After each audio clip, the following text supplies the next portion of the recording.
It's me foodies. Hi guys. So ఈరోజు నేను ఏం చేస్తున్నానంటే కొత్తగా ఒక బెండకాయ పులుసు చేద్దాం అనుకుంటున్నాను. సో నేనైతే ఫస్ట్ టైం చేయడం కాబట్టి నాకు కావాల్సిన పదార్థాలు అన్నీ కూడా పక్కనే పెట్టుకోవడం అయితే జరిగింది. సో దానికి ఏం కావాలో అన్నీ ఒకసారి చూసేద్దాం.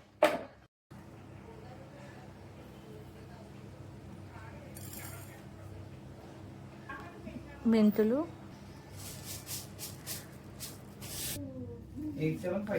ఇవన్నీ కావాలి.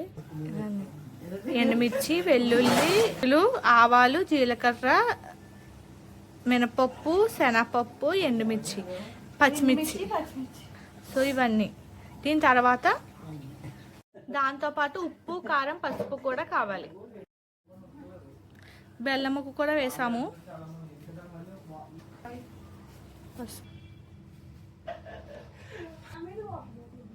బెండకాయలు, ఉల్లిపాయలు, టొమాటో, కరివేపాకు, కొత్తిమీర, ఇవి 5 కావాలి కూరగాయలు.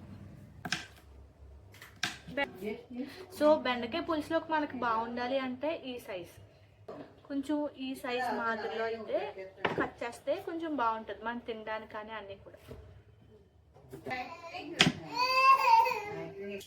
మీరేం వరీ కావద్దు. ఆ మాటలు ఎవరి అనుకుంటున్నాం, మా చిన్ని గారి.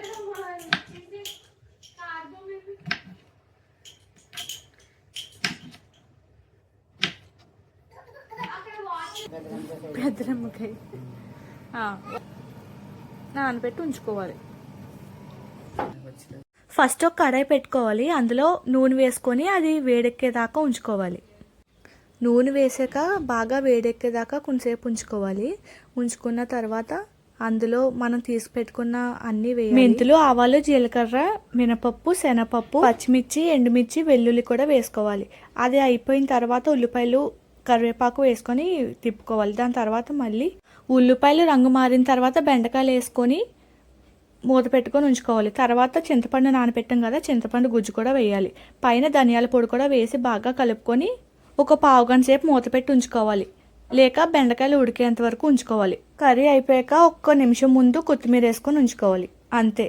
నేనైతే ఫస్ట్ టైం వండడం. సో ఎలా వచ్చిందని చాలా ఎక్సైట్మెంట్తో అయితే ఫీల్ అయ్యా. నిజం చెప్పాలంటే నాకు బెండకాయ పులుసు అంటే అస్సలు ఇష్టం ఉండదు. కానీ ఇష్టం లేని కూరనే నేను ఫస్ట్ టైం అయితే వండాను. సూపర్ ఎక్సలెంట్ అని అయితే చెప్పలేను, కానీ కర్రీ అయితే బాగానే ఉంది, పర్లేదు.